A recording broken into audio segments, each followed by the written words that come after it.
Programme AICC ने दिया है पूरे देश के सब राज्यों के अंदर 25 से 30 के बीच में रैलियां हो रही है। उसके बाद डिस्ट्रिक्ट लेवल पे होगी, ब्लॉक पे होगी। पूरे देशवासियों को बताया जाएगा कि जिस प्रकार ये फासिस्टी ताकतें जिनका लोकतंत्र में यकीन नहीं है कि कैसे संविधान की धज्जियां उड़ा रहे हैं, वो सबको मालूम है कि क्या क्या देश में हो रहा है। चाहे चुनाव हो, इलेक्शन कमीशन हो, जुडिशरी में दबाव रहता है, और जिस प्रकार इनकम टैक्स, ED और CBI, ये तमाम जो हरकतें हो रही है, माहौल ऐसा बन गया कि लोग चिंता करने लग गए। तो संविधान से देश चलना चाहिए, कानून का राज होना चाहिए, तब तो सब लोग सुरक्षित महसूस करेंगे, सबको समानता का अधिकार मिलेगा। तो उसी के अंतर्गत भी जो सोनिया जी और राहुल जी पे जो ED ने चार्जशीट पेश की है, तो पूरी तरह पागलपन है।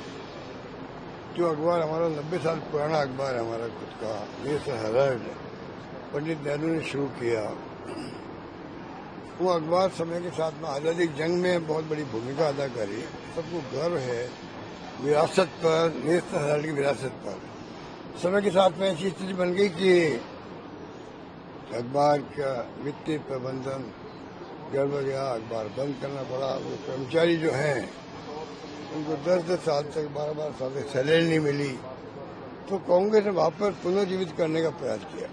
तमाम लोगों की सैलरी दी गई, VRS दिया गया, PF दिया गया, और कर्मचारियों के हितों की बात की गई। 90 करोड़ रुपए 10 साल में उधार दिए AGL पे, जो कंपनी थी हेराल्ड की। 10 साल में 90 करोड़ रुपए, और 100 ट्रांजेक्शन हुए, 100 बार चेक काटे गए। इतना ट्रांसपेरेंट काम था। उसको लेके जो है जिस प्रकार से ये हरकतें कर रहे हैं, उसी में आप चार्जशीट कर रहे हैं। और जो कंपनी बनाई गई यंग इंडियंस के नाम से,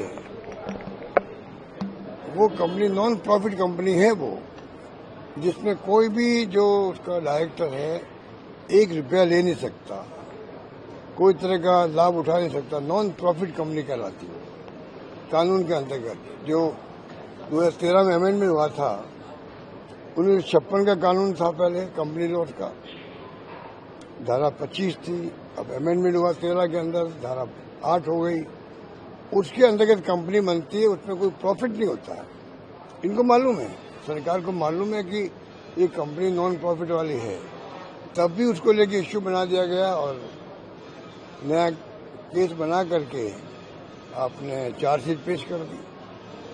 तो आप सोच सकते हो कि जब सोनिया जी और राहुल जी पर केस हो सकता है, चार्जशीट पेश हो सकती है, हिंदुस्तान में कितने हमारे कार्यकर्ताओं पर, खाली कांग्रेस के नहीं, जो भी विपक्षी दलों के कार्यकर्ता है, काले झंडे दिखा दो। अभी सीकम में दिखाया, धरना दिया बीकानेर के अंदर, तो लोग अरेस्ट कर लिए गए, तंग किए गए।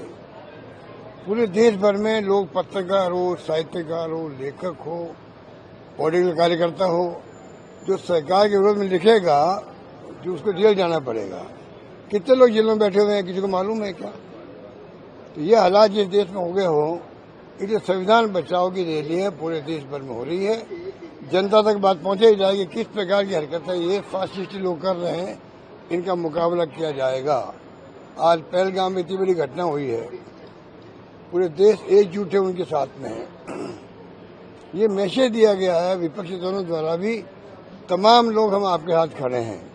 एक तो भावना ये है विपक्षी दलों की, और एक भावना इनकी होती है बदले की भावना की। तो फर्क है।